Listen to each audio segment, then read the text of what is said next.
धौरहरा से बीएसपी को ब्राह्मण चेहरे की तलाश थी, जो कि उसे श्याम किशोर अवस्थी के रूप में मिला। बीएसपी उम्मीदवार श्याम किशोर अवस्थी जनता के बीच में जा रहे हैं और अपने समर्थन में वोट मांग रहे हैं। इसके साथ ही श्याम किशोर अवस्थी बुजुर्गों से आशीर्वाद भी ले रहे हैं। उत्तर प्रदेश की धौरहरा लोकसभा सीट पर हम मौजूद हैं और हमारे साथ में खास बातचीत के लिए इस वक्त श्याम जी मौजूद हैं। और इस बीच आपका बहुत बहुत स्वागत है भारत 24 पर। आपको बसपा के द्वारा टिकट दिया गया है, ऐसे में क्या कुछ वो चुनावी मुद्दे हैं? क्योंकि अगर आपके सामने देखा जाए तो बीजेपी का एक स्ट्रांग कैंडिडेट नजर आता है जो कि ऑलरेडी 2 बार जीत चुका है। पहले तो आपको बहुत बहुत धन्यवाद। कैंडिडेट कोई भी स्ट्रांग जनता के वोट से होता है। इस बार जनता, धौरहरा लोकसभा की जनता ने मन बना रखा है कि परिवर्तन करना है। लोग मुझसे बात करते हैं, कहते हैं कि वो राष्ट्रीय उपाध्यक्ष है, तो राष्ट्रीय उपाध्यक्ष होना संगठन का काम है कि संगठन ने उनको बनाया है, लेकिन सांसद जनता ने बनाया है। और जनता के बीच में 10 सालों से गायब हैं। जनता यहाँ भी आप किसी से पूछना चाहेंगी, आप किसी भी जगह पूछेंगी कि क्या सांसद जी को किसी ने देखा है, तो जनता कहेगी 10 सालों में मैंने सांसद जी को नहीं देखा है। विकास के नाम पे 0, फोन उठाने के मामले में 0, मिलने के नाम पे 0, तो हर चीज में जब 0 है तो इसलिए जनता इस बार उनको 0 सांसद को आउट करने वाली है। हर पॉलिटिकल पार्टी जातीय समीकरणों के साथ साथ में सियासी समीकरण साध रही है। ऐसे में जब श्याम किशोर अवस्थी को टिकट दिया जाता है तो क्या सोच के दिया जाता है बसपा के द्वारा? देखिए, जातीय समीकरण तो हर दल साधता ही साधता है, लेकिन मेरे साथ क्या है कि मैं ब्राह्मण हूँ और यहाँ पे 3,25,000 ब्राह्मण मतदाता है। उसके अलावा मुझे ऐसा कोई जाति नहीं है जो मुझे सपोर्ट नहीं कर रहे। सर्व समाज के लोग मुझे लेके घूम रहे हैं। मैं जिस गाँव में जाता हूँ उस गांव में मेरी 100 माताएं बहनें घर से निकल के बाहर आ जाती हैं, जो मुझे आशीर्वाद देती हैं। हमारे बुजुर्ग आशीर्वाद देते हैं, युवा निकल के आशीर्वाद देते हैं, तो पूरे सर्व समाज आशीर्वाद मुझे दे रहा है। और इसलिए मैं जनता के दम पे कहता हूं कि इस बार समाजवादी पार्टी और भारतीय जनता पार्टी के प्रत्याशियों की जमानत जब्त होगी। मैं जनता के दम पे बोलता हूँ। अच्छा, कंपटीशन की जब हम बात करते हैं इस लोकसभा सीट पर, तो ये कंपटीशन त्रिकोणीय है, यानी कि आपका सपा, बसपा और भाजपा के बीच में है, या फिर सिर्फ भाजपा और बसपा के बीच में? देखिए, त्रिकोणी तो नहीं बचा है। अब सरकार का दबाव लोगों के ऊपर बहुत है, तो दूसरे पोजीशन में तो भाजपा ही चुनाव लड़ेगी। सपा चुनाव से बाहर है, लेकिन इसके साथ साथ ये तय है कि भारतीय जनता पार्टी की सांसद की जमानत नहीं बचेगी, इतना इस बार तय है। जनता ने मन, जब जनता मन बना लेती है, श्याम किशोर अवस्थी चुनाव नहीं लड़ रहा है।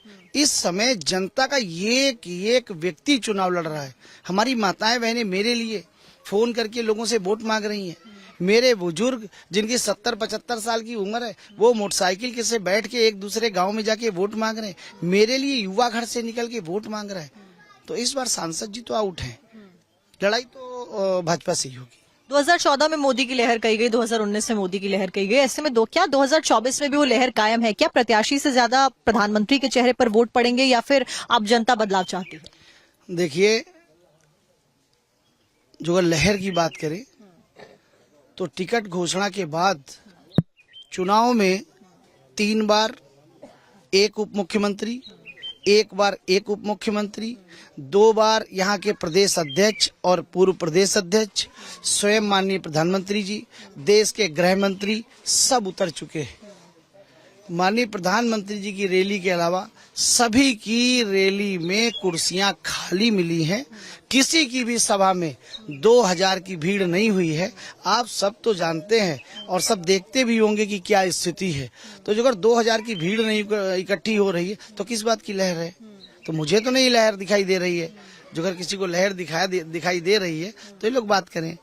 इन लोगों के पास 2-3 मुद्दे हैं, उस बात पे मुद्दे पे सिर्फ करते हैं। एक राम मंदिर का मुद्दा लाते हैं, वो इस बार विकास से जुड़ा नहीं है, तो इसलिए नहीं, उसके जनता ने हटा दिया है। 5 किलो राशन की बात करते हैं, जो 12 रुपया का मात्र राशन है। 3 रुपया किलो गेहूं और चावल और 2 रुपया किलो गेहूं 12 रुपए का होता है।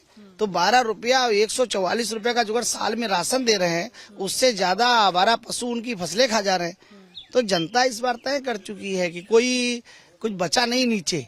कहने के लिए तो कुछ भी कहे, ये 400 पार भी कराने लगते हैं, कहीं इनके मन में आ जाए तो 600 पार कराने लगते हैं, तो कराए, उससे कुछ फर्क नहीं पड़ेगा इस बार।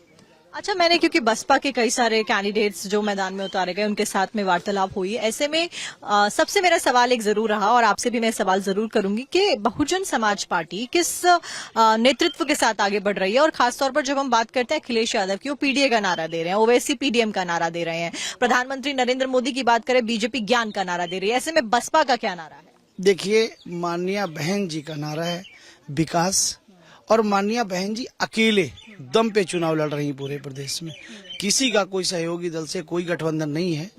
जितने भी लोग जीत के संसद में जाएंगे तो ये माननीय बहन जी तय करेंगी कि किसके साथ जाना है। अच्छा, ये जब इन इलाकों की हम बात करते हैं, धौरहरा की बात करते हैं, चाहे हम लखीमपुर खीरी की बात करें, आसपास के इलाकों की बात करें, सीतापुर हुआ या फिर मोहनलालगंज हुआ, ये सब खेती से ज्यादा प्रभावित हैं और खेती यहाँ पर ज्यादा करते हैं, किसान ज्यादा। ऐसे में किसानों को लेकर क्या कुछ कहेंगे आप, उनके लिए क्या करने वाले हैं?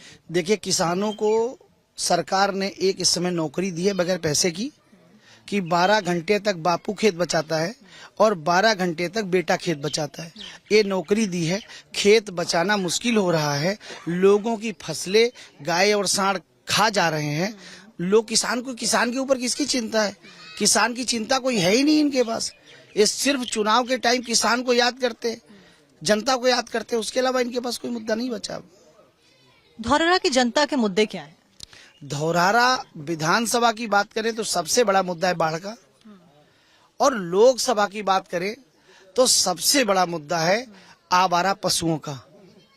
आवारा पशु, वास्तविकता ये स्थिति है कि गांव में लोगों को दौड़ा दौड़ा के सांड मार दे रहे हैं। ये बहुत बड़ी स्थिति बनी हुई है। दूसरा, गांव की स्थिति बहुत ज्यादा जर्जर हो चुकी है सड़कों की।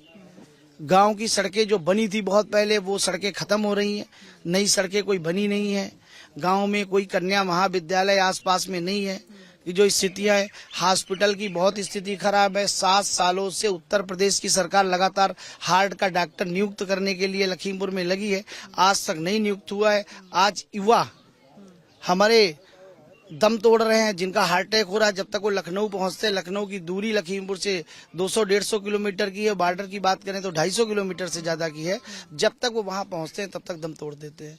तो ये बहुत बड़ा मुद्दा है। ये तो हुए मुद्दे, अब इन मुद्दों को आप कैसे सुलझाएंगे अगर आप आ जाते हैं सत्ता में? तो देखिए, मैं यहाँ से सांसद बना तो सबसे पहला मुद्दा है कि किसानों के प्रति जो आवारा पशु हैं, इसकी सरकार व्यवस्था करे। उसके अलावा विधानसभा धौरहरा में सबसे बड़ा मुद्दा बाढ़ का है, जो सिर्फ ये लोग चुनाव में बात करते हैं। ये सिर्फ चुनावी वादा होता है।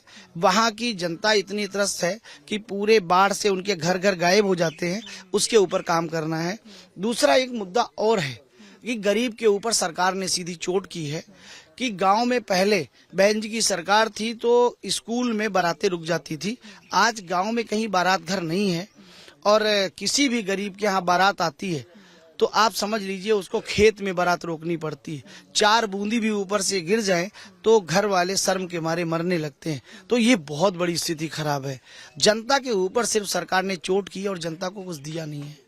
आपसे मेरा आखिरी सवाल ये रहेगा, क्योंकि वोटिंग शुरू हो चुकी है, ऐसे में कई सारे फेजेस अब तक हो गए हैं, अब यहाँ पर भी वोटिंग होने वाली है, ऐसे में क्या मैसेज देना चाहेंगे यहाँ की जनता, क्योंकि गर्मी बहुत है, लोग वोट कम डाल रहे हैं, ऐसे में वोट प्रतिशत भी गिरता जा रहा है, और क्या कुछ मैसेज देंगे? देखिए, धौरहरा लोकसभा में इस बार वोट परसेंटेज बहुत ज्यादा होने वाला है।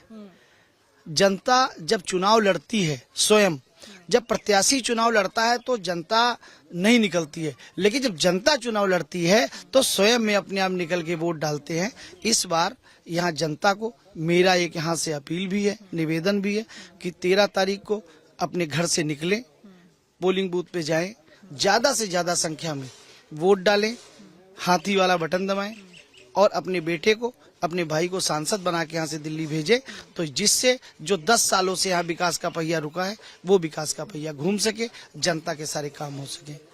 ठीक है, श्यामकिशोर अवस्थी जी, आपको बहुत बहुत शुक्रिया भारत 24 के साथ में बातचीत करने के लिए। All the best to you. और 13 तारीख को चुनाव यहाँ पर होने वाले हैं, ऐसे में 4 जून को यह तय होगा कि जनता किसके हित में यहाँ पर वोटिंग करती है और रिजल्ट किसके फेवर में आता हुआ नजर आता है। कैमरा पर्सन रोशन के साथ में धौरहरा, भारत 24।